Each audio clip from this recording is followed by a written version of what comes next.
Wholesale Hotline, where we cover everything to do with wholesale real estate. I'm Jamil Damji. I'm Brent Daniels. And I am Pace Morby. And together we cover the most important parts of wholesale real estate. Lead generation. Conversion of sellers into contracts. And dispositions. Guys, remember when you're watching this show, do us a favor and squad up in the comments. Make sure that you are liking and subscribing to the YouTube channels and in the Facebook group Wholesale Hotline. Most important, we want to know we're doing a great job for you and helping you build your business. So go give us a review on iTunes and or Spotify. So squad up and enjoy the show.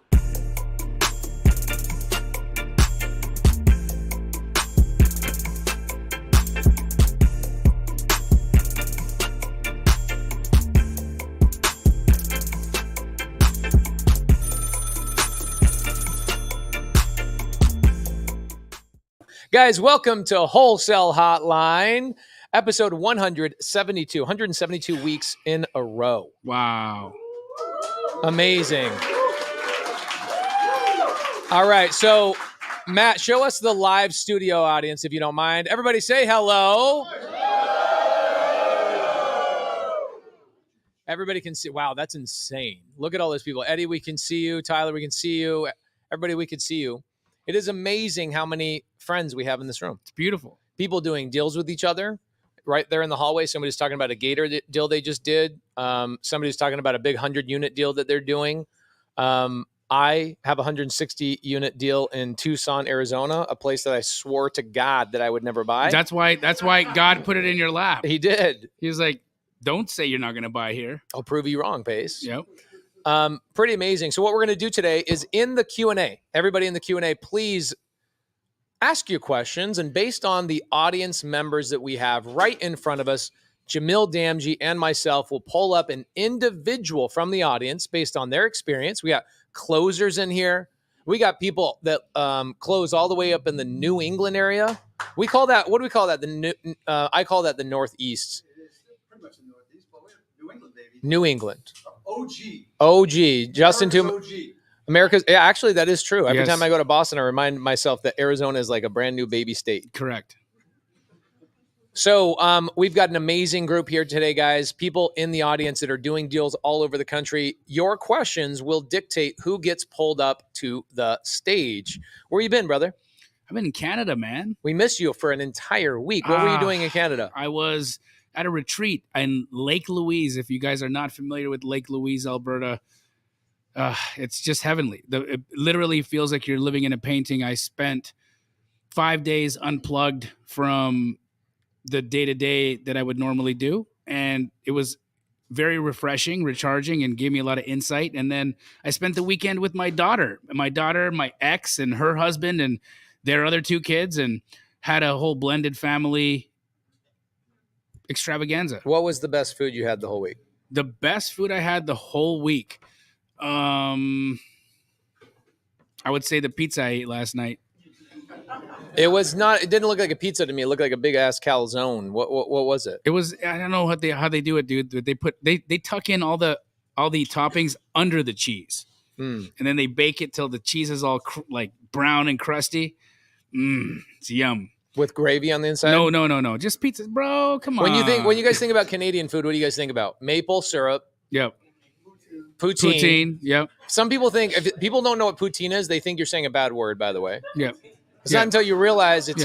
Yeah. You're talking about your bad teenager. I get it. Yeah, exactly. Yeah. Exactly. So you got fries covered in cheese curds. Cheese curds and brown gravy. Correct. Which is why everywhere we go, you order brown gravy as a side. Because it's I grew up on it. It's the Canadian soft drink. All right, so we've got the first question of the day. This is an interesting, unique one, guys. Just so you know, we're going to be doing Q&A today, pulling up audience members throughout the next hour and a half. So here's the first question. Angelique Cole says, hey, I'm starting out. We've all been there. You remember what that was like? Boy, do I ever. You were wearing cargo shorts, but like in Canada, when you guys wear cargo shorts, I wasn't wearing cargo shorts in Canada, bro. I guarantee you were in flip flops. Nope. And your cargo shorts kind of look That's like what Canadians wear in Arizona. You guys wear capris. Do you guys know that like Europeans and Canadians wear pants that are like 8 inches too short, and they think those are called shorts? Those are called capris. Speedos. Should I sell my home with $140,000 equity so that I can invest? Mm-hmm. If yes, how to sell without paying all the fees? I have $10,000 ish. I have $10,000 ish. You see how I have to like translate this. I have $10,000 ish available and some land, quarter acre to also build on. I say the answer to that question is don't sell your house that has equity in it. Correct. Right? Does anybody disagree with this? Okay. Let me, Justin Tumanowski, come up here. We'll have you do a couple of questions. What's up? Tumanowski, guys. Justin, what is your IG so people can look you up? Real Estate Justin. I think there's a period in between each word. Just look it up on Instagram. Real Estate Justin. Follow him on Instagram. He's amazing. If you guys are anywhere in the country, he can help you out. You can help people close deals. You can, if a private money lender has money to invest, they want to do a deal, they want to get their hands on some action, you're a guy they can go to, right? 1,000%. Okay. Deals. What do you think? Should I sell my house so I can get $140,000 so I can go invest, or what should I do instead? Nope. Absolutely not. You can leverage the house, possibly, but you have plenty of money. You don't even need money to get into this business. That was the one I was looking for. Poutine. Boom, boom. You got a few bucks. you get a few dollars. It helps. But actually, sometimes that can give you a crutch. So when you have nothing. Are your best deals that you negotiate when you have a lot of money or when you have no money in the bank? I mean, they used to be when you have zero. When you're down, when the chips are down, and like we do, we act like we're broke all the time. So, our biggest deal just came through, as you may have heard, and we're all right, but we act like it's the last one. Yeah. We act like we're poor. Next. That's it. That's it. Yeah. On to the next. So here's my take on this. Let's talk about this for a minute or two. My take on this is that if you go and sell your house, you get the $140,000 in equity, and then you go and invest. Sure. That's a cheat code. Sure. Okay, great. I loved playing video games where I didn't have the cheat code and I had to figure it out along the way. Once you give me the cheat code, it's like the game is no longer as fun. Nope. It's fun for about 5 more minutes. I got the unlimited ammo, the unlimited whatever. And then after 5 minutes, it's like, what did I learn? What skills did I acquire? How am I better at this game that we call real estate investing? If I used my own money, what are some skills that you could acquire instead of using your own money, Justin? Just squatting up, reaching out. I mean, you got the whole community. You just put yourself out there. Okay, so let's say networking is number one. Number two, I'll give you another one. Instead of using your money, how about obtaining the valuable skill of raising private capital? Biggest thing I never did early on, but I was never taught that. I didn't know that. What you don't know, you don't know. Right. But yes, number two is one of the things I would actually do first. Right. Start keeping your ears out. Start asking those questions. You might not be trustworthy right now. You have to build that up. Yeah. But when you're ready, everyone's going to be watching and you know who to go to. I think also I have the gentleman to my immediate right that for the first 100 deals that I did, I relied on him entirely to comp all of my deals, right? Sure. You don't have to know much to get into this game. You also don't need to have a lot of money. You do need to obtain some valuable skills. By networking, you can find people who can comp deals. By networking, you can find people who can close a deal. Sure. You don't need to have a lot of money or really that much money to generate leads in the beginning. But you do need to find people who have the valuable skills that you are missing. So my answer, Angelique, is the same as Justin's. Do not sell that damn house. And I wouldn't even say leverage it because she's going to have to outperform the ridiculous interest rates out there right now. Right. You leverage that house, you're going to get what? 7.5% interest rate. Now you got to find an investment that's going to outperform that for it to even make sense for you to have pull that money out. Plus there's going to be origination fees. And it's a lose-lose scenario. And then you're tempted to spend that money frivolously. Well, you're gonna chase a deal. Go buy cars, then you go, then you get lazy. Yep. So I got a quick story on that. So we're negotiating a deal 2 weeks ago. It's 145 units in Lubbock, Texas. This is a great comment, by the way. This is my favorite comment of the last 6 months. I love this. We're going to jump on this in a second. So we're negotiating a deal in Lubbock, Texas. Seller wanted $2 million down for a big 145 unit multifamily deal. Purchase price $7 million. Seller's like, give me $2 million. At the time, we had $2 million in cash. The next day, we deployed $2 million somewhere else, and all of a sudden, we have no cash. So my acquisition team was like, oh my gosh, we deployed the money somewhere else. I was like, yep, just act like we have no money. So they went and got a $500,000 down payment. So they got the seller to commit to $1.5 million lower because the team knew we didn't have the money. Right.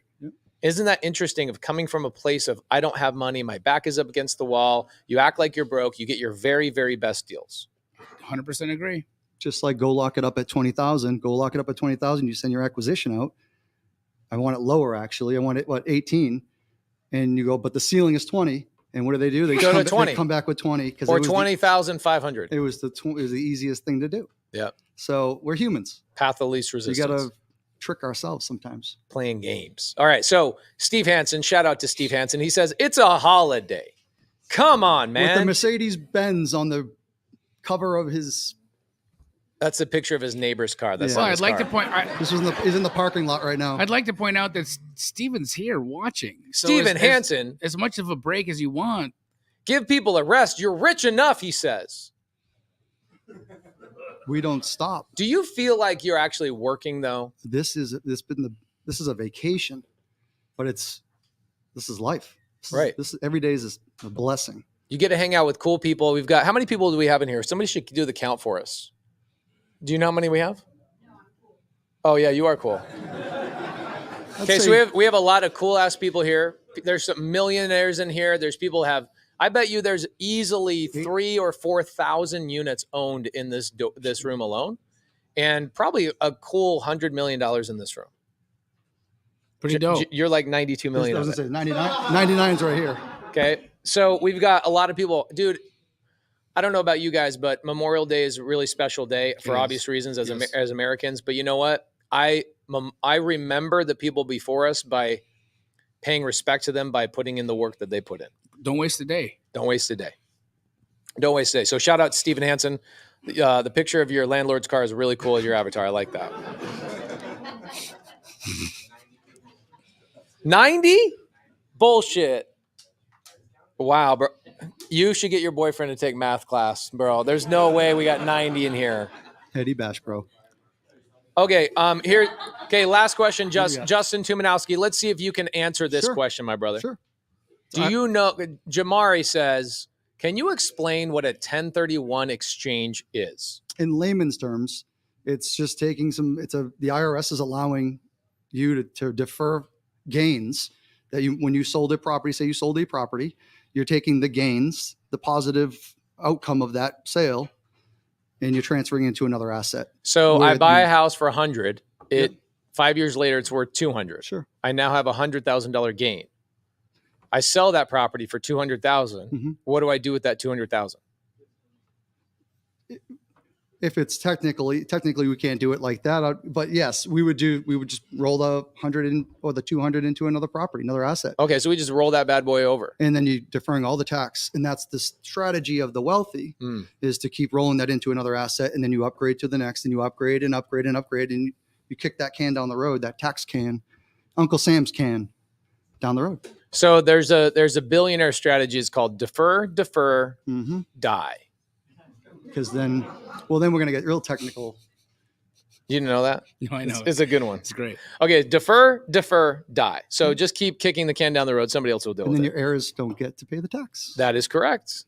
Justin Tumanowski, everybody. Give it up for Justin Tumanowski. Love you, brother. Love you.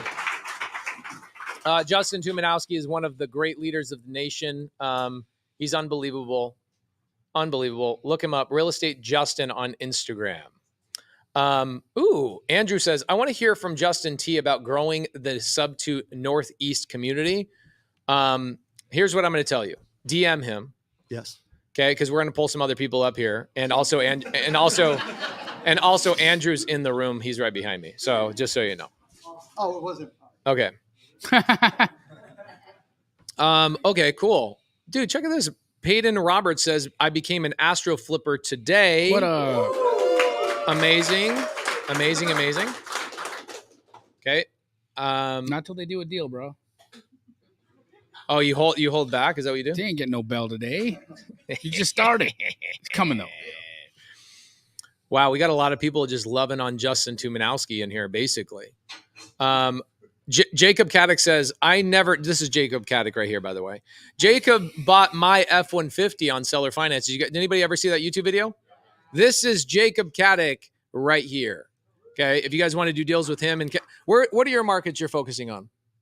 Las Cruces, New Mexico, and Casa Grande, potentially Tucson. Amazing. All right, cool. Very cool. Raise your hand, by the way. People can see you on the screen. Jacob Caddick, what's your Instagram? Jacob Caddick. No dots, no numbers. That's the full name, Jacob Caddick. No dots, no numbers. Check out this question. Best question of the day. Rose Brown says, "How do I submit a question?"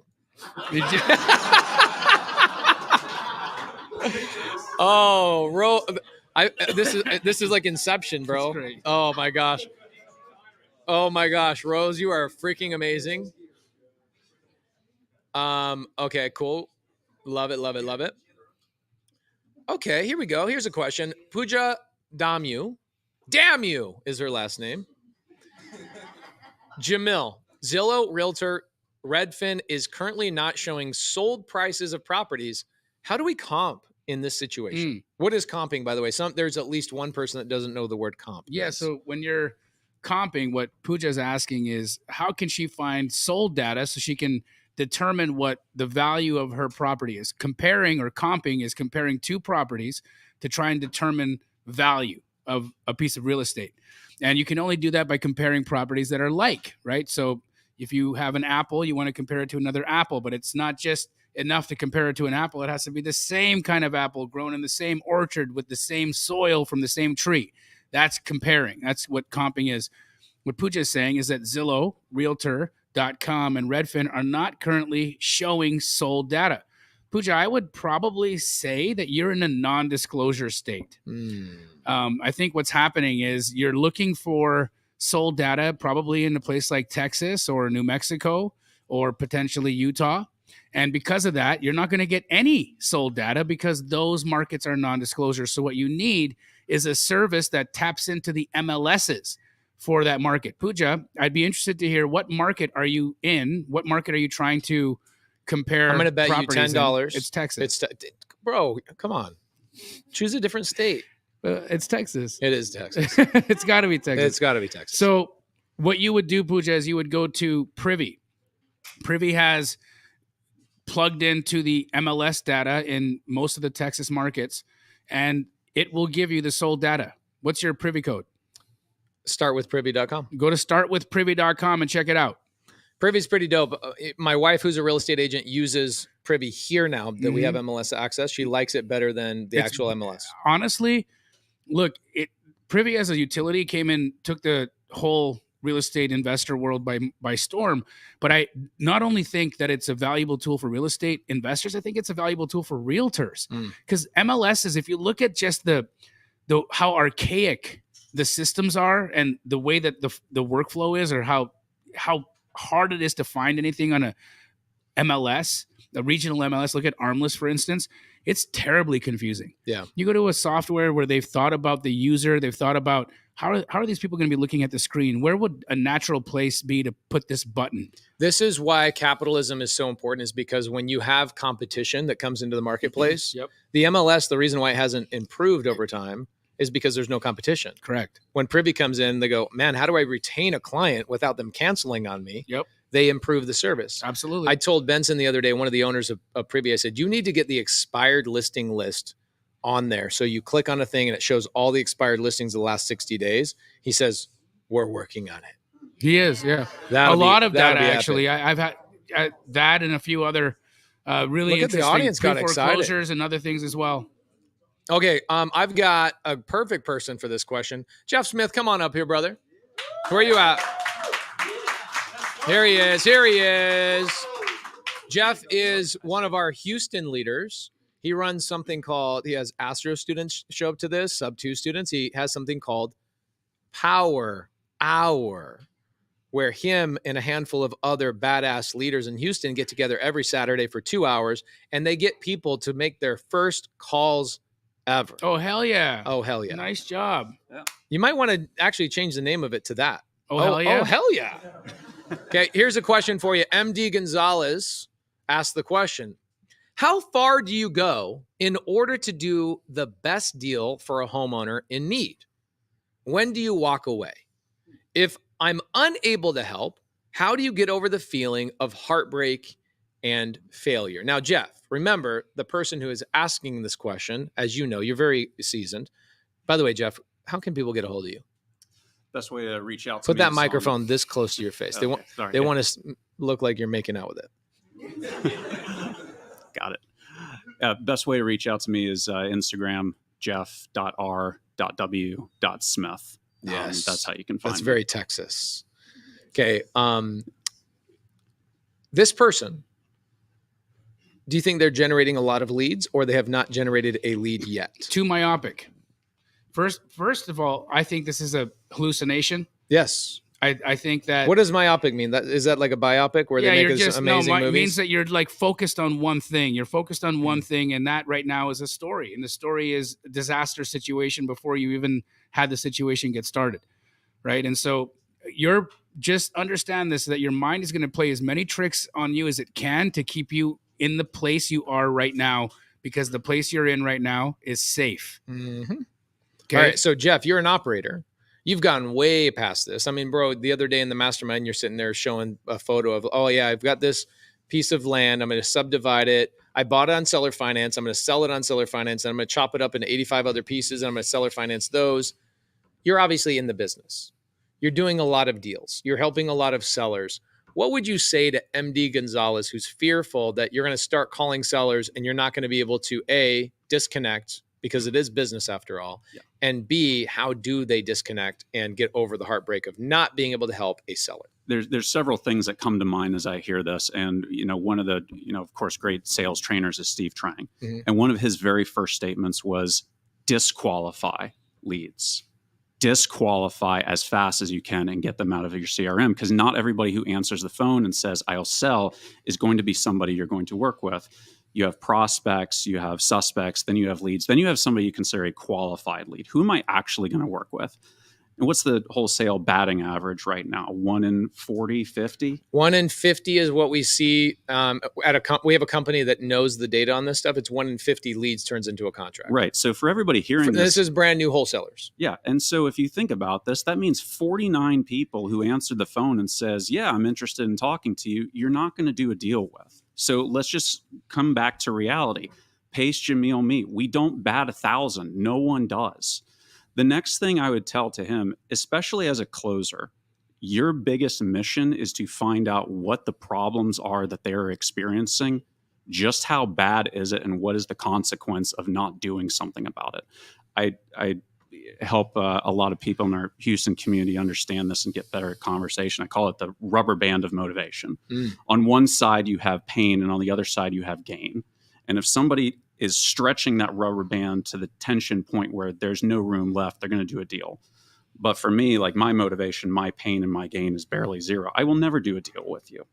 So what I would say to this is, how far do you go to the best deal with the homeowner in need? First of all, do you truly understand the problem that they're experiencing? Mm-hmm. If the magnitude of the problem is extreme and the gain of theirs is also there, you'll find a way to do a deal. But if they're just saying, listen, I'll sell for the right price, I can sit around and whatever, listen, disqualify and move on. But if there's no problem to be solved, if there's no problem to be solved, why would anybody go to a hospital?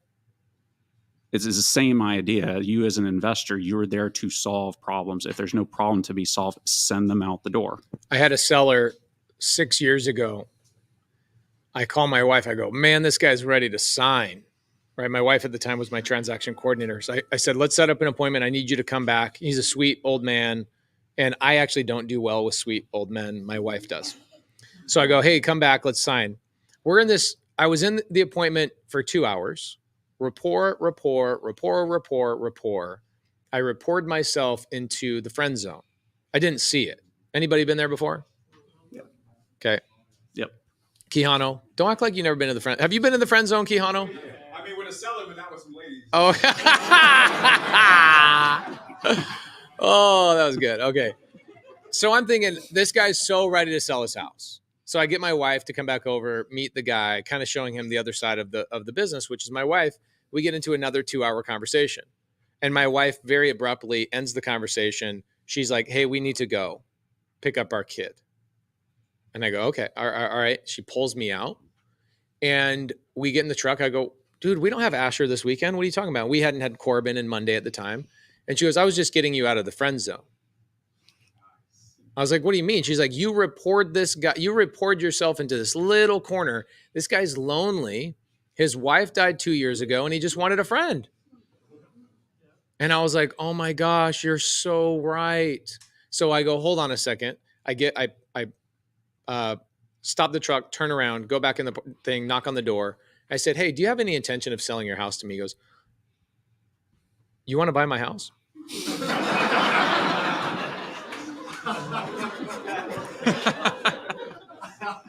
Ask Laura. Laura was like laughing at me, and I'm supposedly a really great closer, right? So you can get sucked into these conversations, and at the end of the day, the people that you have to watch out for are the people that, first and foremost, yourself, your wife, your kids, your family, and then your immediate team, right? That's who you have to look out for. It's a business after all, and you have to track these things and go, all right, industry average says I'm at 1 in 50 leads, I'm going to get a deal. So if you got 100 leads and you haven't gotten a deal yet, it means there's something wrong. And you might want to call somebody into the fray like Jeff Smith and go, hey, I've got 5 or 6 people who are really close, but I don't know how to find their motivation deep enough. I don't know how to truly help them. Here's another really quick story about this. Kevin Cho, 22 years old. Do you think he knows as much about life as you do, Jeff? About life? No. Yeah, exactly. Okay. I'm 38. I've traveled the world. There's a it's thing just or two. You got gray differences. in your beard, bro. Like you know some things. Okay. You earn those gray beards. So when a seller's going through some problematic situation, what's the likelihood that you can solve it versus Kevin Cho, who has never lived life outside of his parents' house up until 18 months ago?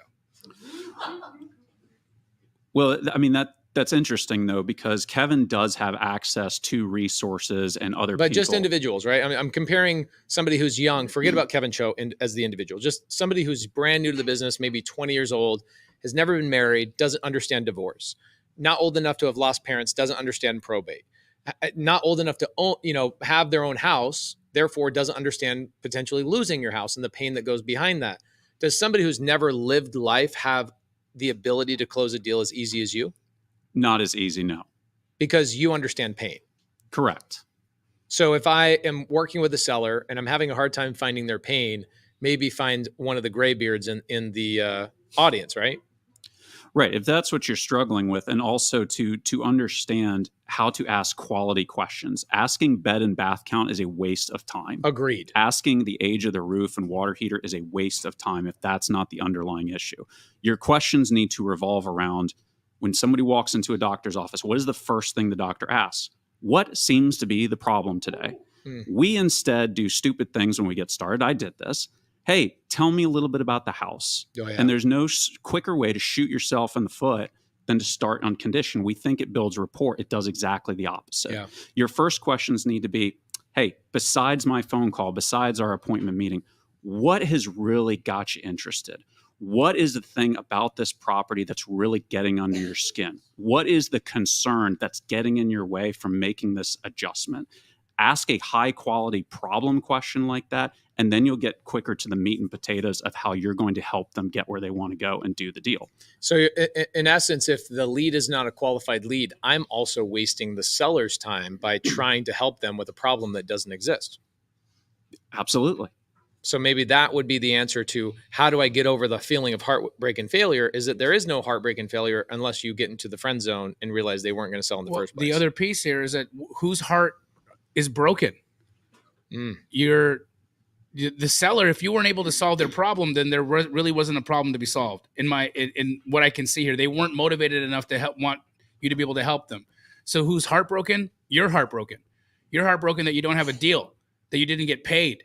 You're so attached to the outcome of the situation that's what you're focused on, rather than what can we actually do to help this seller. So again, heartbreak, failure, you're too stuck to that check. Get out of the head zone of where that check is, what's happening with that check, and figure out what's going on with the seller. Amazing. Really. Amazing. Jeff Smith, your Instagram name one more time. Jeff.r.smith.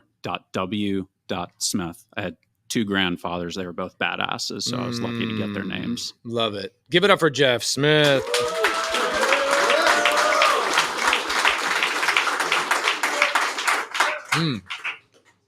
All right.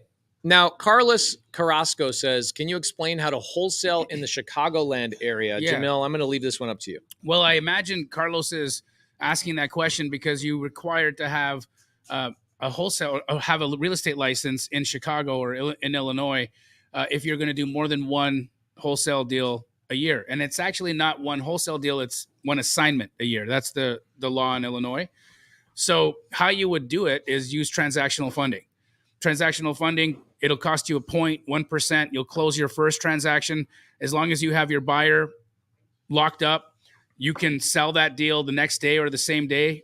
So you really don't have to adjust anything. In fact, there's so few people doing wholesale deals in Chicagoland that you have a blue ocean to swim in. People are just if they see a small hurdle, they just don't go there. Yeah. So Chicagoland is one of those most incredible markets that you can go and do a lot of business in if you just understand those nuances. So transactional funding, the occasional double close, although there's not a lot of title companies out there that are really poised to be able to do that.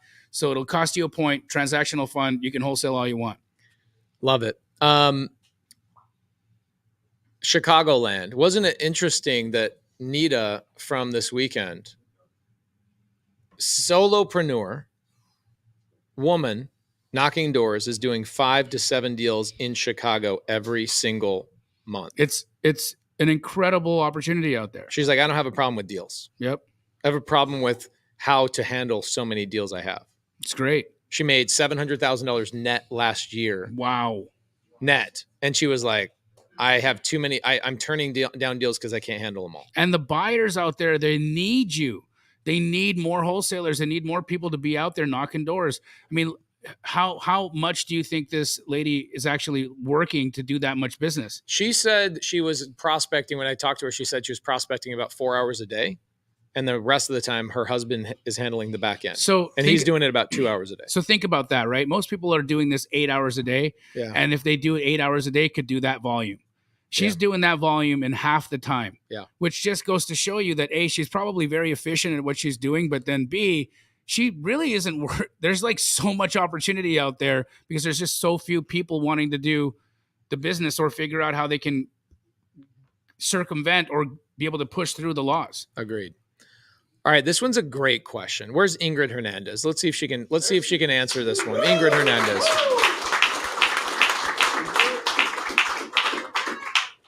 Ingrid Hernandez. Now, I want to highlight a couple of things. The people who are in this studio have invested time, energy, resources, sacrificed time with family members themselves, extracurricular activities to make sure that you gain the knowledge to answer these questions. Mm-hmm. And the fact that we have the confidence to pull you up in front of 90 people to answer this question, doesn't it say a thing or two about you? Yeah, thank you. Thank you so much. Thank you for being a badass. Thank you to Justin Tumanowski and Jeff Smith. Give it up for them, everybody. Appreciate you. Okay, so this is a unique one, okay? A really unique one. Mm-hmm. I teach about this all the time. Mm-hmm. And a lot of people are not going to understand this, and I'm hoping that you get this. This is like trying to thread a needle kind of question, okay?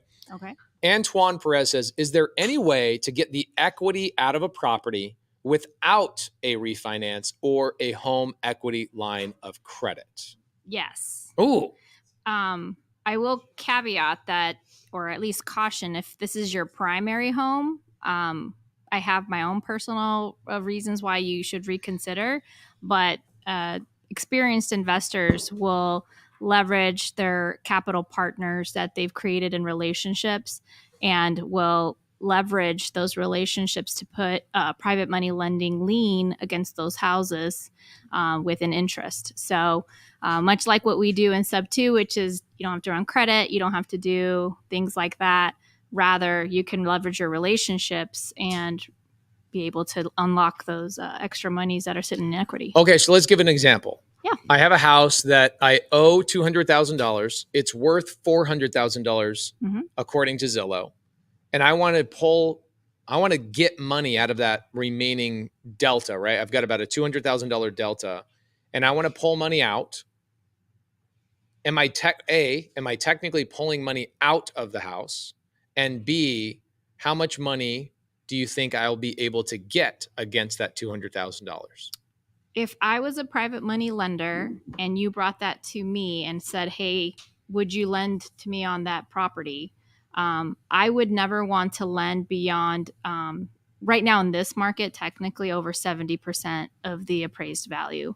Why? Because if I'm going to sit in a second lien position and you default, I want to make sure that I have some opportunity to get that money back. Okay, so if I'm doing the math, my appraised value is 400, like we said. Yep. I owe 200.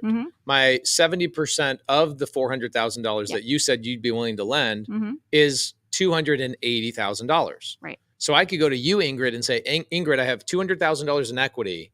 How much will you give me against my property so I can go take money and invest it in something else? Right, $80,000. $80,000. And why not the 200 again? Why wouldn't you give me the full 200? You cheapskate. Because you're over leveraging yourself. We're in a market that's slightly uncertain, although there are very, very hot areas. Real estate right now is extremely localized. What does that mean, Jamil? Means every single market in America is different. You have a different market conditions in Florida. You got different market conditions in California. You have different market conditions in Arizona. So you have to look at the local data to see what's happening in each place. We don't have a national housing market anymore. We have a regional housing market now. Okay, so it's localized, which means if I'm a private money lender looking at a deal to lend money to that individual who wants to pull money out of their house, what should I be doing? You should not be lending unless you understand that, first of all. But secondly, understand those terms so that you are safely lending money out. What I was going to go back to, if this is your primary home, though, I don't necessarily believe that you should be putting that much risk, especially, and again, these are my values, so I probably am projecting, but, if my family and my dog sleep there, I don't want to put my own home at risk. There's ways that we protect ourselves, using prime corporate services, put your LLCs into the properties you own, into your investments, so that you're not as high of risk. So I think if you're doing this with your own home and you have those types of responsibilities, I wouldn't do it. I've broken both of those rules in the last 2 weeks. We had that deal I did in Illinois, the 256 units. I had to, the seller who sold that property to me on seller finance would not allow me to get a private money lender against the property. So I said, no problem. I'll just put a lien on my personal home. You cross-collateralized, yeah. So I cross-collateralized my home. So I use the equity in my home, just like Antoine Perez is saying, and your answer is perfect. And I leveraged 100% of my existing equity on that deal for like 6 months. Well, we already talked about it, Pace. You're way more mature now than than Kevin Cho. A mature that is investor. correct. Yes, than Kevin Cho. So you've earned He's not your watching. gray hairs too. He's napping right now, so it's good. I love that you can answer any question I throw at you. Oh, thank you. It's your fault. Yeah, sure. So, Ingrid, how can people get a hold of you, do deals with you, lend money to you, send an opportunity to you? How can they connect you, and which markets are you looking at right now? If Pace does business in that market, I'm probably doing it. Why? Because he's already done the market research. So I think what they say. So like Sunbelt states. Yep, R&D, rip off and duplicate. Oh, yeah, that's the best R&D. Yeah, so that if you want to get a hold of me, or if you guys want to be on our podcast, by the way, we would love to. Yeah, awesome sauce. Is this live or virtual? No, we only do it live. No, I mean, like, do I need to physically be next to you? Oh no, we can use StreamYard. Can we? If I can hang out with you in Carolina, I would love to do that. Because of you, we closed on a property in Gilbert over $1 million, and you bougie people. No, I in one point in my head, I couldn't imagine, messing with those numbers. But as more and more experience you get, like your money thermostat goes up, as Cody Barton would say. Yeah. And so I partnered up with the wonderful Marlon Johnson. He directs that house. It's an entrepreneur incubator. And Is it like just a big parkour like parkour thing? yeah. But our goal is to focus on mindset in that property and really help cultivate good habits with the entrepreneurs that live there. So we are planning on putting like a little mini studio in that house. We're not quite there yet. But once that's ready, how about this? we do your podcast at my house and my studio. Okay. And then Jamil, you guys can do one with Jamil. Maybe do you guys do it only live, so you're not pre-recording and posting it? Right. Yeah. Whatever. Can we works. do the podcast from a cold plunge? Let's do it. For an hour? Yeah. Yeah. Only if Pace does it. I'll do it. I told Kihano yesterday the hack is just stream that you're in your cold plunge, but have the temperature at like 75 degrees. And just fake shiver and pretend. You know, my 13-year-old Isla. Yeah. And I have to say once again, thank you to you, Jamil, and you and Brent, who isn't here.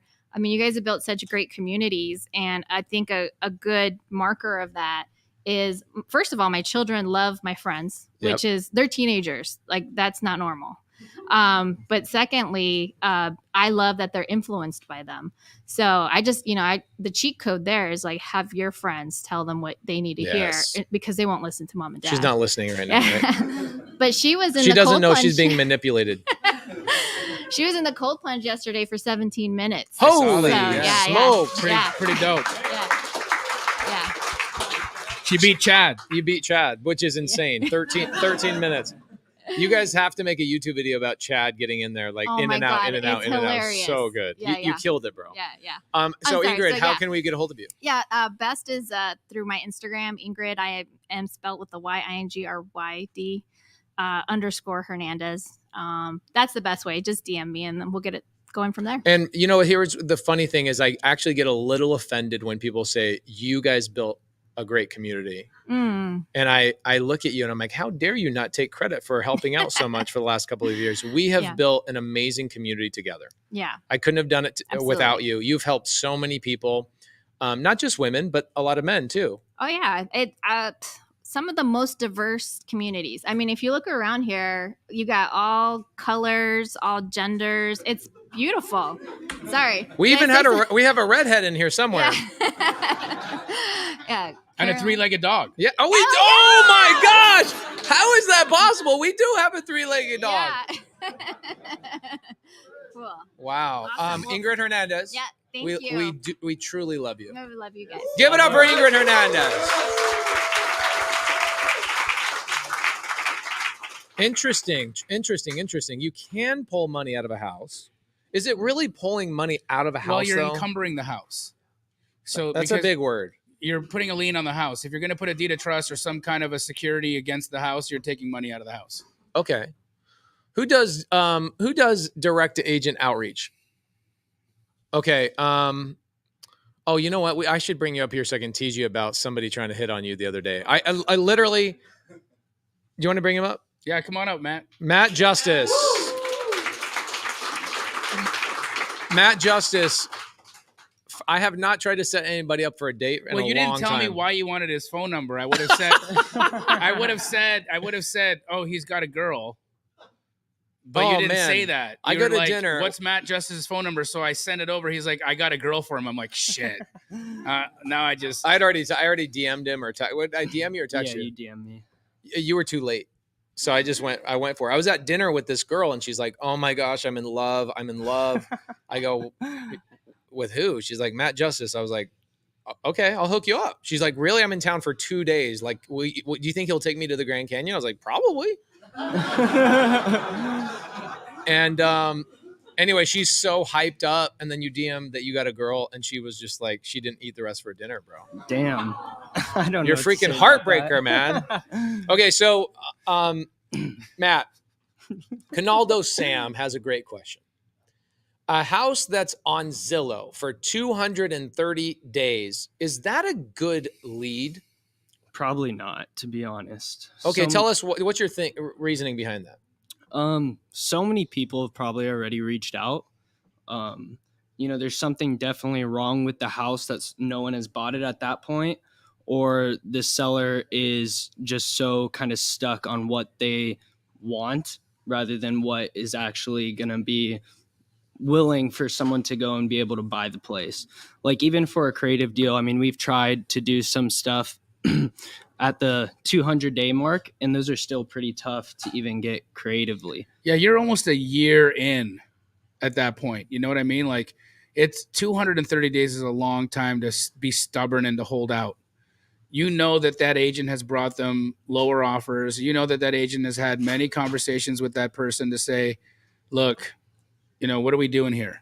Also, most listings are 180 days, right? So there's a good chance that this agent is related to the seller, or the seller is an agent themselves, and they're just putting that property up on the market. These are the things you cannot learn in a book. No. You know what I'm saying? No. Like you have to be in the business to learn this kind of 100%. stuff. Because look at that. After 180 days, that agent would have had a conversation with the seller and said, Patty, what the fuck?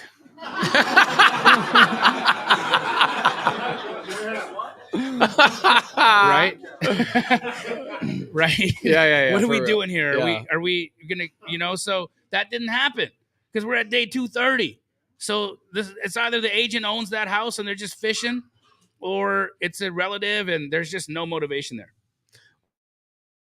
On past 180 days in that situation, what's the significance there?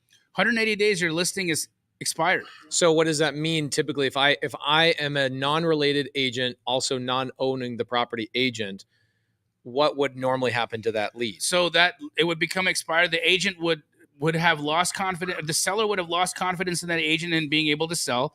The likelihood that seller would renew a listing agreement with that agent is low, unless there's some form of relationship between them that is not client and seller, right? Yep. Or seller and agent. And so when you think about it from those terms, at 180 days, any agent with respect for themselves and their job would say, I'm not doing this again unless you're going to be realistic about your number. What's the point of me continuing this charade here? You're not motivated. You don't want to sell this house. So that would have happened at 180 days. We're well past that, 50 days past that. So there's a completely different narrative going on here. There's something underlying that you're not seeing. And I would actually, a good thing for you to do is check the tax record owner. See who the name is that owns the property. If it's an LLC, go find out who the owner of that LLC is. TruePeopleSearch.com will tell you, and find out. They got the same last name. Are they the same person? Is it Spider-Man pointing at himself? That's a great meme, dude. Yeah. That's a great meme. What else do you have to say about this, Mr. Justice? I would honestly say reach out to the seller and see kind of what's going on, especially if you're not licensed, right? Because then you could get in big trouble if you do that. But yeah, I would reach out to the seller and kind of see like what is your agent not doing, or kind of figure out what the stipulation is. Well, what if it's the agent? You know what I mean? And that agent then's like, oh, you went and found my phone number, and now you know, I really have the conversation with the realtor first. You'll get a lot by asking questions like, what's going on here? You know, what's your, I love asking agents, what's your plan? Oh yeah. What's your plan? How fun has this been for the last 230 days? Yeah. So, you know, there's a lot of exploration that you can do there to really figure out what's hiding in the house, or what's going on with this property, and why this seller has just been so stubborn with price. Because listen, every house will trade at a price. Every property will trade at a price. Doesn't matter where it is. Doesn't matter the condition it's in. Everything will sell at a price.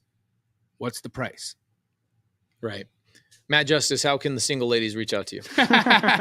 Don't. My Instagram. Don't? No? Nah. Yeah, don't reach out to me. Okay, though. don't reach out. His girlfriend's watching apparently, so I'm getting him in trouble. How can wholesalers who are only men reach out to you? My Instagram is MatthewJustice22. MatthewJustice22. And your dad, his last name is Justice. Yep. What did he do for a living? He was the chief of police. Yep. Yeah. Chief Justice. Yep. That's like an X-Men superhero, dude. Yeah. That's freaking great. So good. Give it up for Mr. Justice.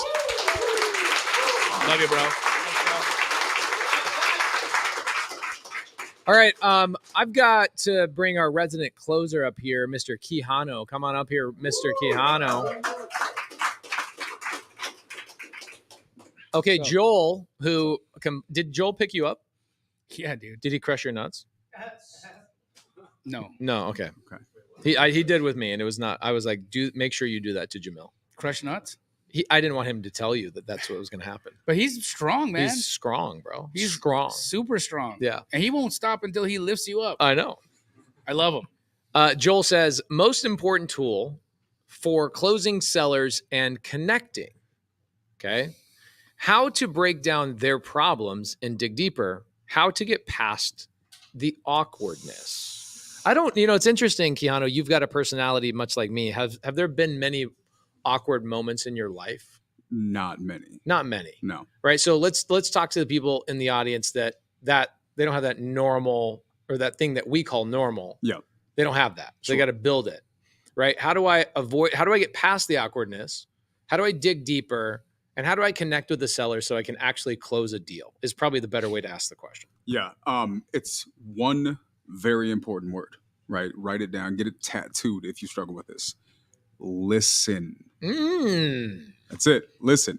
I can't count how many people I hear on seller calls. They'll call. The seller sounds like their baby's about to jump off of a building, or they're about to jump off of a building. I've heard people say that their spouse just died. Amazing. So when was the last time you got your roof done? It's just like, bro, are you listening? They're going through like a checklist Yes. of questions. Seller says, well, my wife and I are going through divorce. Okay, great. So Yeah, your exactly. So your hot water heater is pretty good still. Yeah. And they're like, I don't understand why sellers don't want to sell to me. This isn't a good business model. It's really, and here's the thing, right? Because well-intending new people, you guys are just doing the things, right? You're listening to Jamil and Pace, and you're spending your free time and you're calling sellers and you think you're doing the right steps, but you have to do the right steps well, right? There's a thing where you start, then you have to start doing it well. And I think listening is so important. Well, why aren't people listening? They don't know how. So explain that. Unpack that. What do you mean they don't know how? What's happening in their head? So there's two things that's happening. One, they're trying to stay on the script and not stay in the conversation, right? Focus on the conversation you're having. Whatever worked in the last conversation, forget about it. Use what needs to happen in this conversation, right? So I think that's step number one. And step number two, we need to realize something. What's everybody's favorite subject? Themselves. People literally yelled it from the room. Guys, remember, when you're talking to people, people's favorite subject is themselves. So make the conversation about them. Yes, my wife, I told this to May today. By the way, give it up for May for being my personal assistant. She told me she dressed up for you. Really? Yeah, Do you guys think she needs some luck, or you think she's got it? she got it. She got it. She got it. Okay, cool. So I was telling this to May. Laura told me something 10 years ago. She said, the secret to going to these meetups and the secret to talking to people is the opposite of what people think. People are going into these conversations, as you're saying, trying to be interesting instead of interested. Yep. And they're sitting there talking. It's so much easier just to ask a question. Yep. Is that what you're saying? 100%. Focus on the conversation you're having. When you listen, and here's the crazy thing. Jasper, right? Why do I love Jasper? Why did Jasper just close a $47,000 assignment? He follows instructions. He does that. He listens every single time. Jasper was the first one to come into a conversation. What's the script say? What's the script say? And I'm like, dude, stop it. Right? Just focus on the conversation that you're having. And so one conversation he had me do a call calibration. I'm listening to it, and the seller sounded off. And he just kept barging through with his script, and just it got more awkward and more awkward. And I'm like, are you not hearing this? And he realized it. Next call, I said, dude, if you're having a conversation and it seems like it's not going anywhere, just stop immediately and say, that's really rude of me. How is everything okay? If they sounded like something was really wrong with them, every once in a while, it's okay to just stop and say, pardon if this sounds intrusive, but you sound like a little upset. Is everything going okay? Right? What that's called in a sales tactic, it's a pattern interrupt. It's something they weren't expecting. What's that's called in humanity is caring. and we don't care enough. We care more about getting through our script than we do connecting with our sellers, and that's why we're not closing deals. Do you think part of it is? Come on, guys, give it up for Yeah, that. Quijano, great. That was a great fucking answer. Do you think part of it comes down to people just going through trying to check a box really quickly? Yep. And maybe the expectation of the call is I have to close this seller, Mm-hmm. right? I think that was the thing that everybody loves Joel. Like, who doesn't love Joel? Yeah. Right. All the questions he asks, he's so great. Joel's He's awesome. never crushed my nuts. He will one Okay. day. I All promise right. you. I look forward. I can promise you that one thing. I hold you to it, Joe. He's saying closing the seller. Mhm. But what if the expectation was a little bit different, where it's like my objective is just to make a friend Mm-hmm. Or make help. help, Connect. make a human connection. Yep. Right. But if your objective is closing sellers and connecting, Mhm. I think those are kind of counterintuitive thoughts. Do you agree? People have heard this phrase: people don't care how much you know until they know how much you care. Put that on a shirt. I just want to point out that the focus again is time travel, right? So Joel's entire thought process is, how do I get to the check? Mhm. The check, close the deal, close the seller, get the check, get the check, get the check. It's so far down the line. You haven't done the thing to earn the check yet. That should not be your focus, right? So just catch yourself. If you're time traveling, catch yourself. Come back. We talked about this the other day about the mastermind, about immediate satisfaction of doing a task, Mhm. right? Mowing a lawn. I mowed a lawn. I see it was done. Yep. Whereas in sales, I've got to make 1,000 phone calls, 200 phone calls, whatever it is, before I see the fruits of my labor. Yep. And so it's tough, people going through that checklist of like, okay, I'm so nervous. I've never done this before. I'm going to go check the boxes because that's easier for me than to just wing it. Yep. And that's okay. Sure. I think It's that's good to almost, start. Yeah, I think it's almost required, right? Yeah. Yeah. Those are your training wheels, is that just go through the motions, make as many mistakes as you can in the first place, so that somebody like Jasper actually has things to get feedback on. Yep. And then listen to the feedback like Jasper did. And he ultimately gets a $47,000 assignment fee being on your team. Mhm. I think that's kind of the way to do it, right? 100%. And I think you have to define what you're doing, right? You know, I'm big on defining things. And I think a lot of us, when we come from a world where the instant gratification is the marker of good progress, when we don't know what the marker of good progress is in a new endeavor, we start getting discouraged. And, you know, then you have the people, I've been doing this for 3 months, 6 months, I don't have a deal, I must be doing it wrong.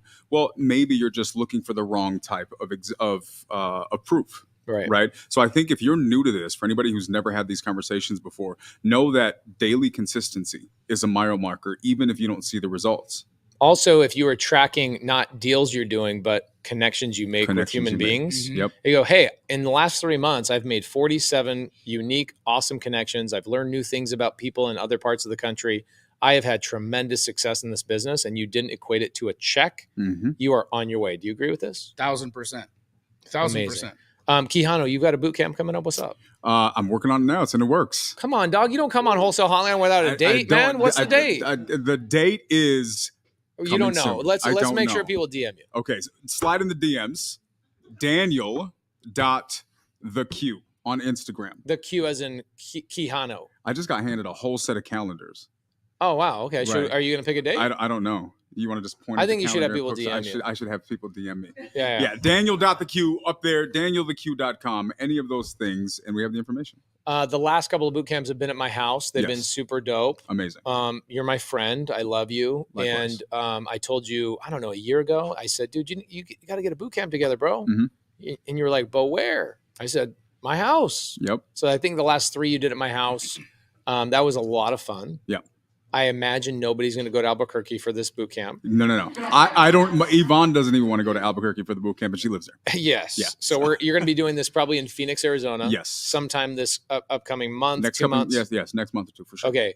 Daniel the Q. Daniel.theq. Daniel dot the Q. Q. Give it up for Dan Quijano. All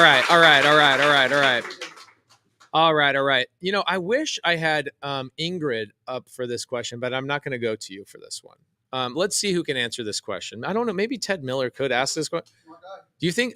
Hold on. Here's the question. Okay. Here's the question. Let's see what we got. Because I want to I would love to have Ted up here, but I'm not sure Ted has done this. I think you have.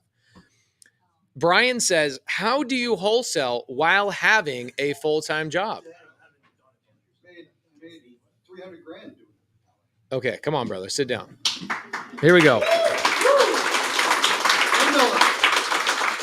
Do you remember the time we went to Fayetteville, North Carolina? We went to that little turkey shop on Main Street. We had ice cream. So freaking good.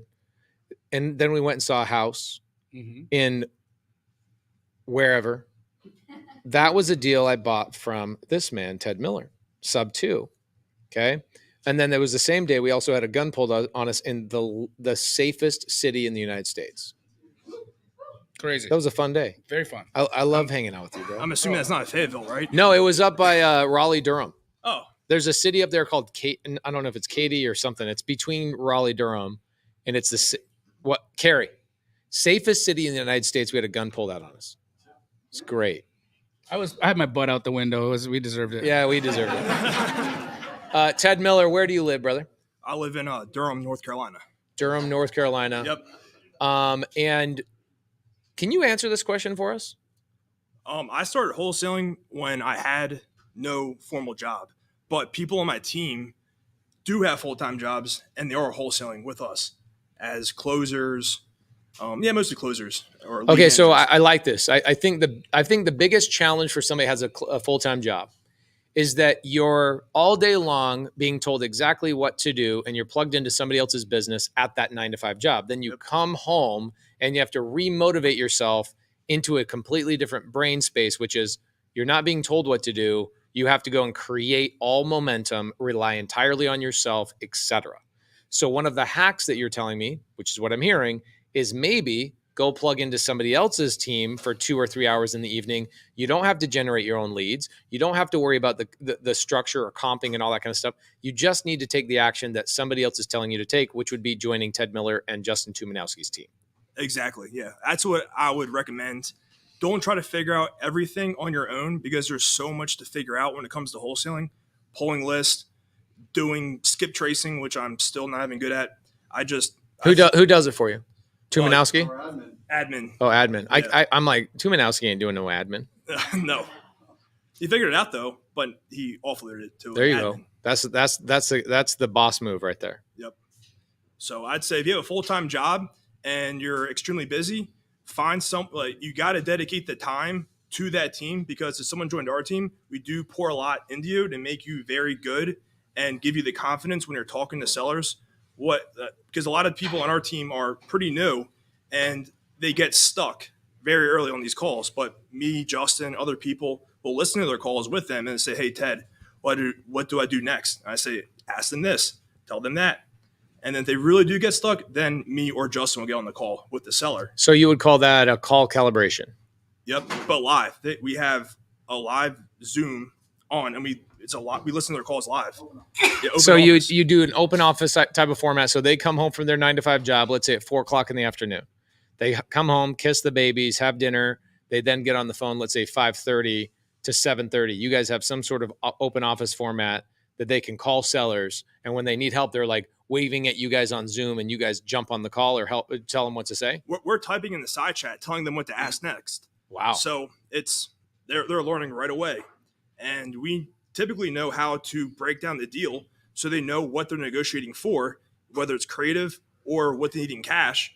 So they don't have to figure out what their buyers need, because we are the buyers or we have buyers already.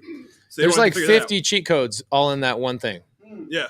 You don't need to find buyers, skip trace, generate leads. You don't have to do any of that stuff. You don't have to worry about sales processes yet. You just follow somebody else's guidance. So you ever start a new job before in your life? Yes, I have. Yeah. Anybody who started a new, we actually have something like this going in the Astro community right now too. I had like PTSD when you brought I know that you up. got like job. Yeah.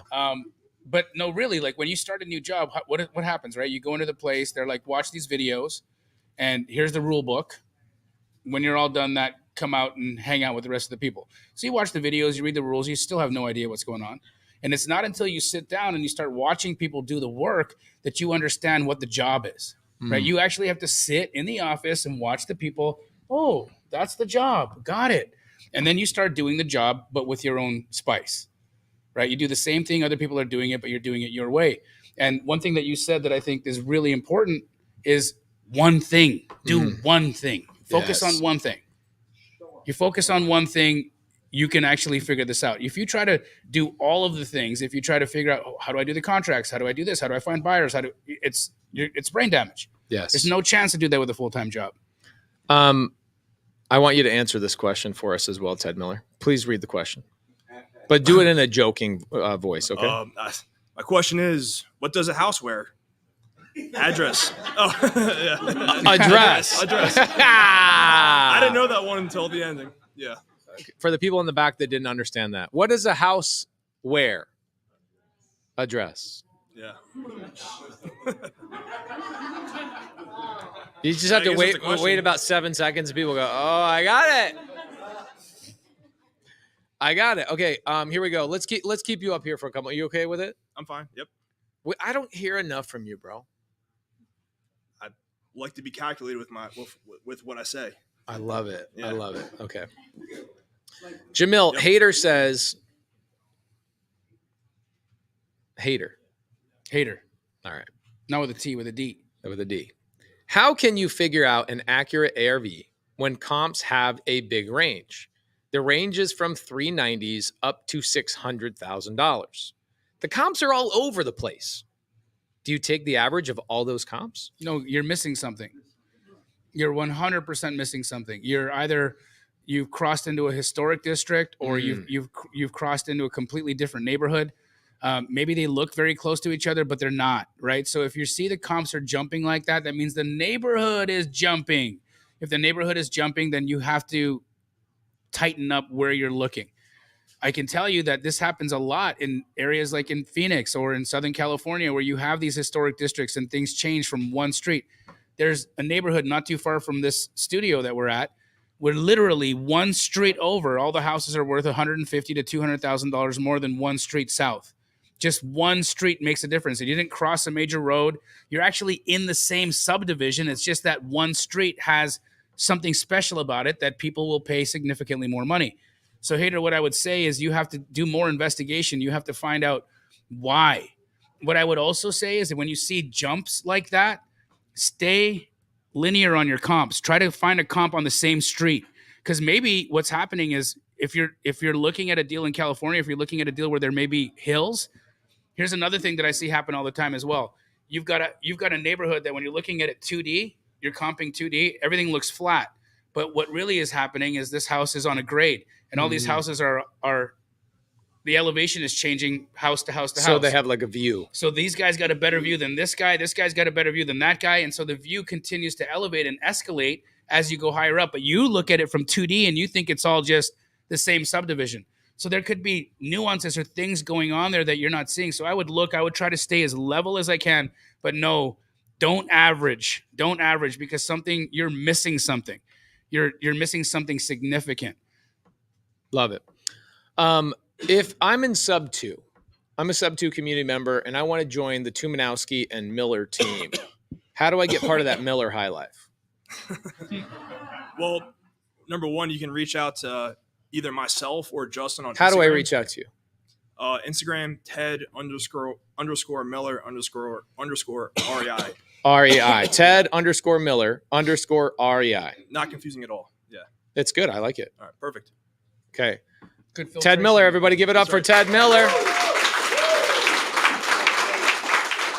All right. So let me get Tyler up here. Tyler, are you behind me? Get up here, brother. Hey, when you sit down, show me your guns real quick. Both of them. These? Yeah, boom! All right, Tyler, I need help getting out of analysis paralysis. I have an idea of how to begin wholesaling. However, I can't land my first deal. I have cold called. I have done postcards, and I've done driving for dollars. I think a lot of people in this room that have done a lot of deals are like, you can kind of paint the picture of what this person is going through. Yeah. What say ye? What say ye? What are your thoughts? What would you say to this person that's in analysis paralysis? Is it maybe connect with people that are doing deals, make better friends? Is it, hey, man, maybe you haven't been really that as consistent as you think? What are the pieces of advice you would give to somebody who is in analysis paralysis? First off, I would say get around people that are actually doing the deals. So if you're in Houston, I would go to Jeff's Power Hour. That'll force you to start making the calls that you need to make in order to get out of that analysis. Secondly, I would get close to a team that is actually doing the deals. So people that are in subto or Astro or people that are consistently doing deals, I would say figure out a way to bring value to them. Figure out a way to, I don't know, go driving for dollars for them, but have them show you how to do it. So you're actually bringing them deals, but in the process, you're learning how to do it as well. Let's say that I want to connect with somebody, because there's people, ironically, Brad Lewis says, are there any closers in Houston right after Jeff Smith spends 12 minutes up on here talking about the Power Hour every Saturday? I understand. Brad might have tuned in a little bit late. That's okay. It happens. Is there a way that if I wanted to connect with somebody anywhere in the country, I could find somebody pretty quickly to rely on or maybe bring value to, kind of like Ted Miller and Justin Tumanowski are talking about, hey, come join our team. How would I find somebody like that? Easily. So I'd reach out to either myself or one of the other people that were on there and ask if there's someone in their specific area that they know who is actually doing the deals. Okay, and how do I reach out to the gun show that's sitting in front of me? I mean, you can call me. You can reach out. What's your cell phone number? Give it the cell phone number. Give it the cell phone number. I'll give it. Hey, May, where's my phone? Let's give Tyler's phone number away.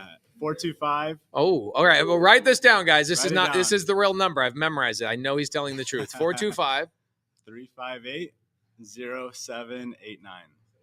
Everybody send him a text right now. Let him know you got him locked in. We're buying deals. If you guys have creative deals, please send them over. Where are you buying deals? All over. We got houses in Arizona, California, Florida, Tennessee, Georgia. I think that's it, right? You guys are the Bash Bros? The Bash Bros. The Bash Bros. Do you guys have a podcast? We do. What's the name of it? Bash Bros Podcast. Yes. This is not a casting couch. Is that what it says at the bottom of the logo? This is not a casting couch? So the first episode, we were doing it in someone else's studio, and they have a black couch. All they had was a black leather couch. Of course they did. And so we had to clarify Bash Bros and black leather couch. Does not sound good. Can you explain for the people who don't know what a black leather couch means? Check out the podcast for that one. Why is that significant, by the way? They can always Google that. Okay. What's your cell phone number one more time? 425-358-0789. Tyler, everybody, Bash Bros. Marcellus Wallace. It's so funny. When you think of Marcellus, what do you think of? Marcellus Wallace. Pulp Fiction. What line in Pulp Fiction? Are you a Pulp Fiction fan? I mean, I watched it 20 years ago. Okay, all right. All right. By the way, I love her name. Her name is so great. She is Asian, and she's also an Arizonian real estate agent. So she named herself the Asian Realtor. I love it. Jamil, what would be the best approach on starting to wholesale remotely outside of Arizona? Well, first you want to find out what market you're going to be looking at, right? So choose your market. Personally, I think any market that has a population over 500,000 is going to be a market where you're going to have action. I wouldn't try to remotely or virtually wholesale in a market that has a population less than that, because it's going to be harder to find buyers, right? One of the things I say often is play in traffic so you can get hit. And if you are in a neighborhood or if you're in an area where there's a lot of traffic, a lot of people, a lot of buyers, a lot of liquidity and money, you're going to have a easier time selling those deals. So first and foremost, choose the market. Next thing I would do is I would find people in that market already doing business and start getting a lay of the land. Figure out What are the types of properties that people are looking for? Where do I focus? Do I focus at specific price points? Do I focus in specific areas? Then I would determine what your modality of lead gen is going to be. Are you going to go direct to seller? Are you going to go direct to agent? Are you going to do a combination of both? Are you going to co-wholesale? Figure out where your niche is. And then because if you are already wholesaling in Arizona, you should already know the basic ins and outs of the wholesale process. So then it's just repeating what you've already been doing in your local market and getting it done in another one. So again, it's always better to work with other people. One of my favorite physics equations is the equation for momentum, right? The physics equation of momentum is momentum equals mass times velocity. So if you want to increase your momentum, what are the only two things you can do? Increase your speed or increase your mass. How do you increase your mass? More people. Squat up. That'll give you momentum. It's physics. It's a very simple way to look at it. Damn. So you're saying it's science. It's science. Damn. Bill Nye up in here. I love it. Okay. This one's a good one. Chad Glover, come on up here, brother. Give it up for Chad Glover. Chad Glover. What's up? Bro, I get to hang out with you in North Carolina in like a couple of days. Couple of days. You know how I'm getting picked up from the airport? In my brand new Escalade 2023 that I'm buying subject to. Oh, awesome. It's going to be dope. Yeah. You're buying a new Escalade? Yeah. Here's a great question. Chad, you are such a great leader in all of North Carolina and South Carolina. A lot of people can rely on you. So that's why I called on you for this. Skylar in Santa Barbara says, how can I break into the investor world as a new real estate agent, and what are your biggest tips? If this question could be cut up out of YouTube and put next to the other question of how do I find real estate agents that want to help me in my wholesale journey, or how do I talk to real estate agents, it's so funny that you don't understand the other side is desperately trying to find you too. Exactly. Okay? You're a client. Yes. If I'm an agent, Chad, let's say I'm an agent in North Carolina, you're in North Carolina, you're not an agent, right? Right. No, investor. Okay. How do I break into the business? I'm primarily focusing on retail real estate. I'm very sorry to hear that. I am also in my early 20s, so I don't have a lot of people in my sphere purchasing homes yet. How do I work with you, Chad? How do I find an investor? What can I as an agent bring of value to you as a real estate investor? For one, you have MLS access. One way to find me and any other investors is going to meetups as well. Find it, Google your local meetups. As an investor, I can definitely. Do you have a meetup? Yes. What is it called? It's called Chad Glover. Yes. North Carolina Lover. Yeah. Perfect. Yeah. The Lovers Meetup. The Lovers Meetup. Yeah. No, I have a meetup every third Tuesday in Charlotte. It's just called an investor meetup. Okay, so every Tuesday or every third Tuesday? Every third Tuesday of the month. Every third Tuesday in Charlotte, North Carolina, Chad Glover has a meetup. Mm-hmm. You know what's funny is, are you the only Subto or Astro community member that's doing meetups in the whole country? No. It's everywhere. Are you sure? Yeah, we at least 52 and Hawaii and Israel. We're everywhere. We're everywhere. Right. We're everywhere. So our community is everywhere doing meetups. You get Astro community members Yes. coming over to you, Mhm. right? By the way, wasn't that such a great venue fun. that he set up in Charlotte? Beautiful place. Oh my gosh. Yeah. I Wow. loved it. It was picturesque. The temperature was great. The water was right there. Couldn't Couldn't be amazing. better. Yeah. Okay, so they can Google it, yes, but how Mhm. can I get a hold of you, Chad? Instagram. Instagram is one of the places I try to do a lot of ads at in terms of just really basic real estate investing stuff. At Okay, Chad so how Glover. do I connect with you on Instagram? What's your Instagram name? Chad Glover _ super simple. Keep it my first last name. Chad _ Glover _ Super easy. We got to go kill the other Chad Glover, don't we? Yeah, hope it ain't too many of them. Yeah. We got to buy him out or There's something. no carbon copy of it. Yeah. That's the Send me fake Chad Glover. We got to go take Yeah. him out. one. Absolutely. If I'm a real estate agent, I come to your meetup. What should I be trying to bring in value? Should I wear a shirt that says I have MLS access? No, just basically. By the way, if a real estate agent wore that to your meetup, would you not be pumped? Yeah. That's actually a great idea. I have Yeah. MLS access. Right. Or I have MLS. Yeah. I mean, I have MLS. Yeah. Yeah. Yeah. Right. I don't know if people would want to talk to you. They, well,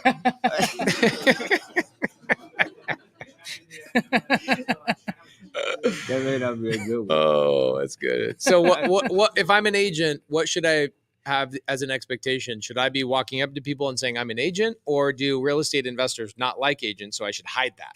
No, yeah, definitely.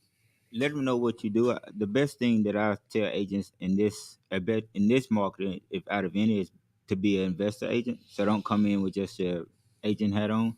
Just based on how you can work with us with on market deals you have, your spot listing that you have, and really pitching out the potential that you can. If you have a wholesale deal, for example, you can put it on the MLS and get a larger assignment fee. A lot of people don't do that as well. So just educating them that what you do, what services that you can provide as an agent to get them more eyes on your deals. Love it. Okay, so by the way, Skylar Santa Barbara fooled all of us. Santa Barbara is not her last name, or not where she lives. It's her last name. Oh, Interesting. It's a great last name. It is a great last name. She lives in Rhode Island. Is that somewhere on your side of the country, Justin? Like, how far away is Rhode Island from you? Hour and a half away. Okay, so Justin Tumanowski, what's your name again on Instagram? Real estate Justin. Period. Just look Real estate dot Justin. Real estate. Period between each word. yeah. Real dot estate dot Justin. Tumanowski's too long. I like Tumanowski. It's one of my favorite names. So I get butchered daily. So Skylar, you've got leaders all over the country, right? Astro, subto, TTP, all over the country, running meetups. I don't see a lot. The TTP crew needs to step up. Where's the TTP crew? Y'all need to step up your freaking meetup games. You know what I'm saying? Or you guys need to connect in our meetups. Don't leave yourself out. We want the community growing. We want TTP and Astro in there. Yeah. Okay. Houston, Power Hour. You guys are letting TTP in there? Everyone. Okay, cool. Justin, when are you guys doing your meetups? I know it's one Saturday. We had a 200 person. There were 200 people that actually reserved Eventbrite. Actually, it was in Boston. 30 minutes probably from her. Did you have any chowder? We had so much lobster and chowder. And I would say go to Instagram. Go New England Sub 2 is the handle. New England Sub 2. We have our own. I repost. Is it Suzanne doing it? It's, Oh, they're so funny. Suzanne, we all have it. We're all She's She's freaking great. hilarious, She's- bro. she's- Yeah. He is down there. Too. Well, I'm translating. All right, so here's the reality. If you're listening to this, do you guys feel like there's any excuse if you're not going to a meetup? Is there any excuse? What about like if I'm in North Dakota or South Dakota? They're there too. We're there. Definitely. Everywhere. Our community is leading the entire industry. We have the best closers, the best transaction coordinators, the best compers, the best multifamily people. The community is strong everywhere. Chad Glover _, Instagram, one of my favorite people on the planet. You and I just bought a deal together, bro. Yes. Shoo. Yeah. I'll see you. What day am I going to see you in Charlotte? June 6th, Bowstring, Raleigh, North Do you Carolina. think I could get Jamil to fly out for the one day? You think I can get him out there? He's like, June Sure, 6th? absolutely. June 6th. What are you doing? Are you going I'm to in Amsterdam? LA. You're not. Okay. Oh yeah, you're there for that party. All right. Chad Glover, everybody. Oh, don't leave me hanging, Chad. No, come back. Love you, bro. Okay, Jacob Caddick, best question of the night. How many A's are in lobster?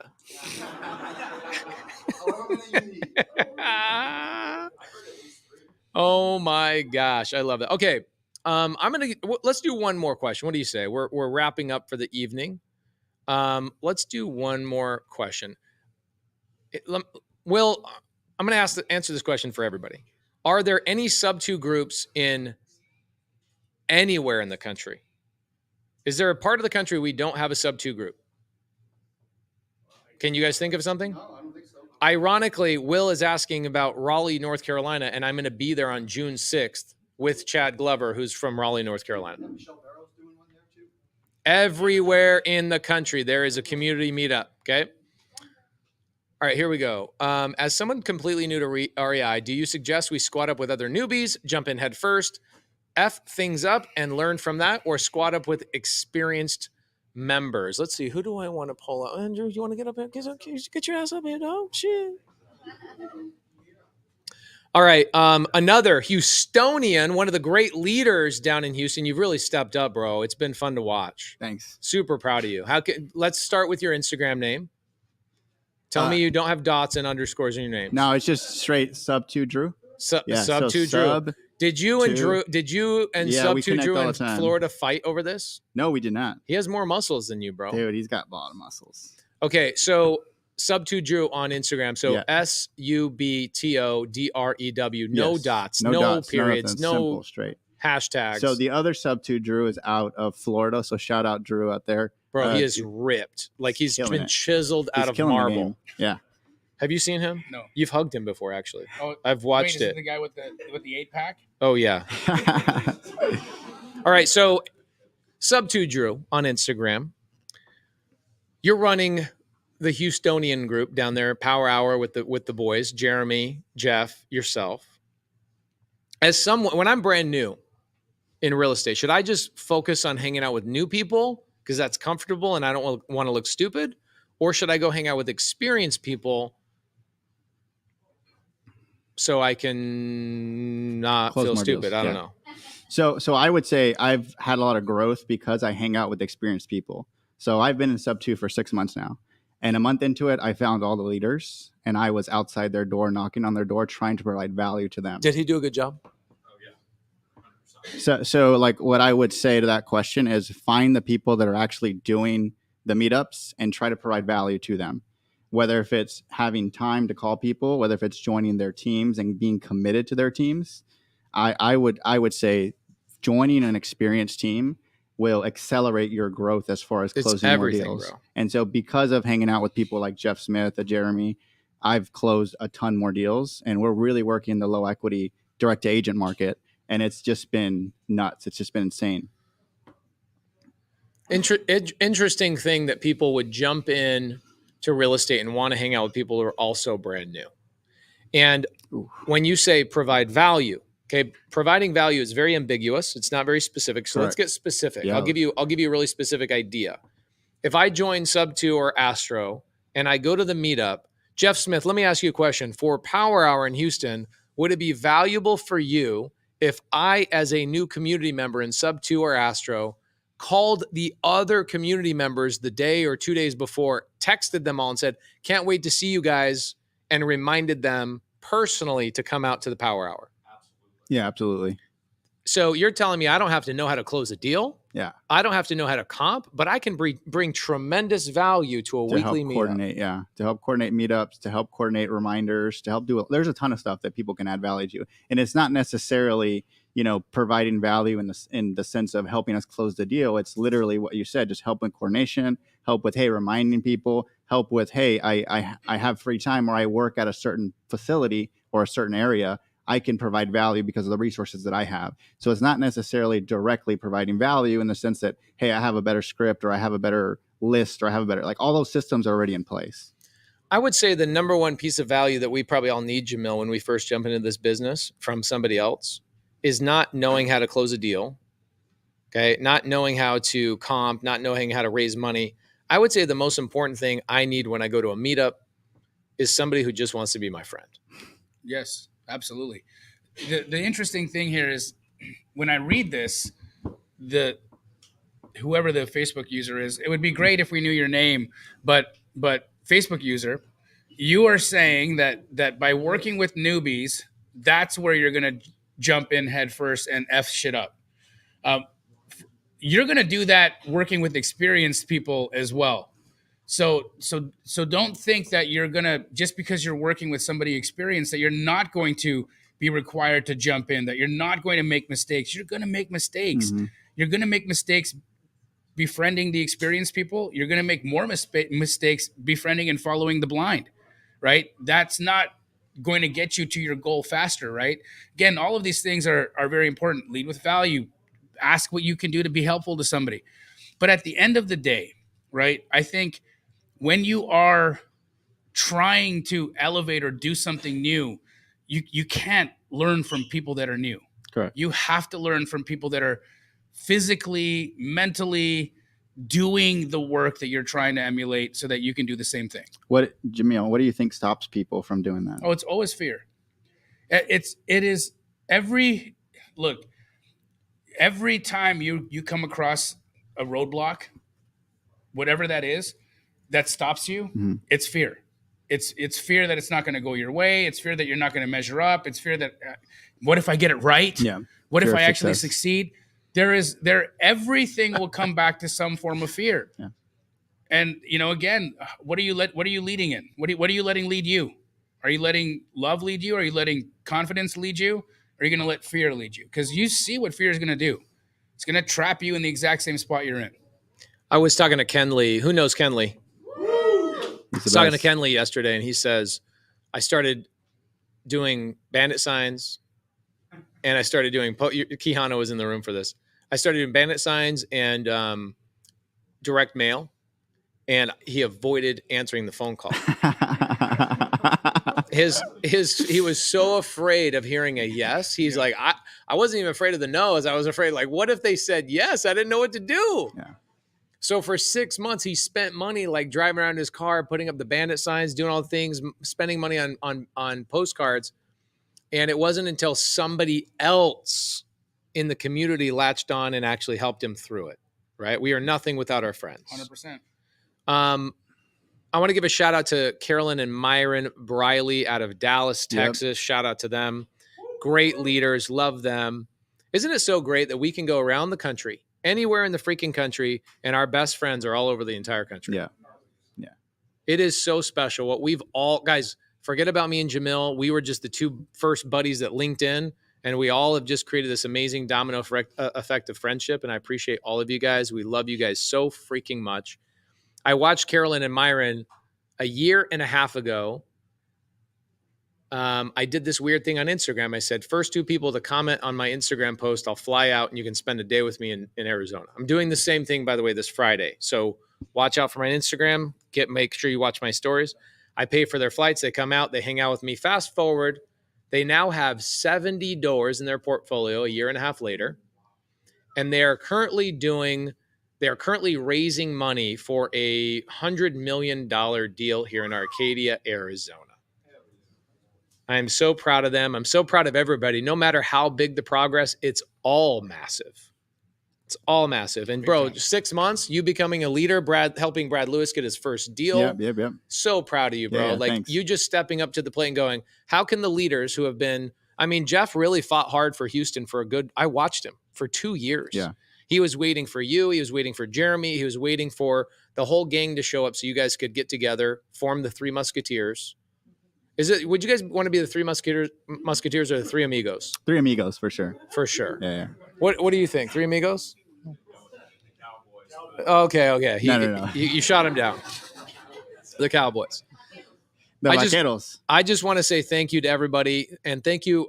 Matt, can you show us the live studio just one more time? Guys, make some noise, please.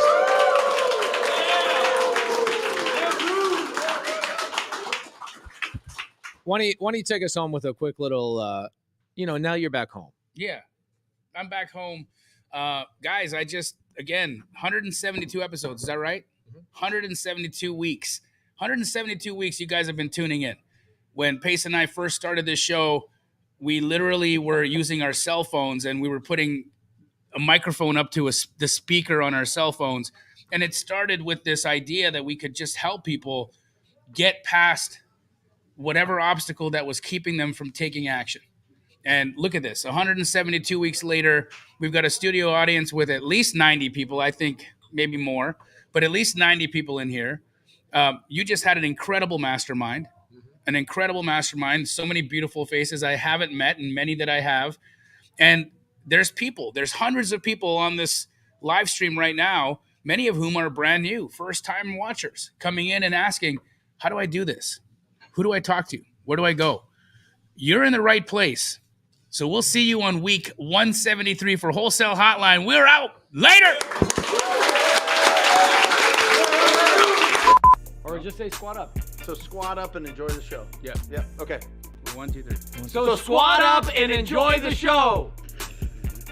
What are you doing? I didn't say nothing. Why? I don't know. Okay. So squat up and enjoy the show. Cool. I think we should use the one where Jamil doesn't say anything.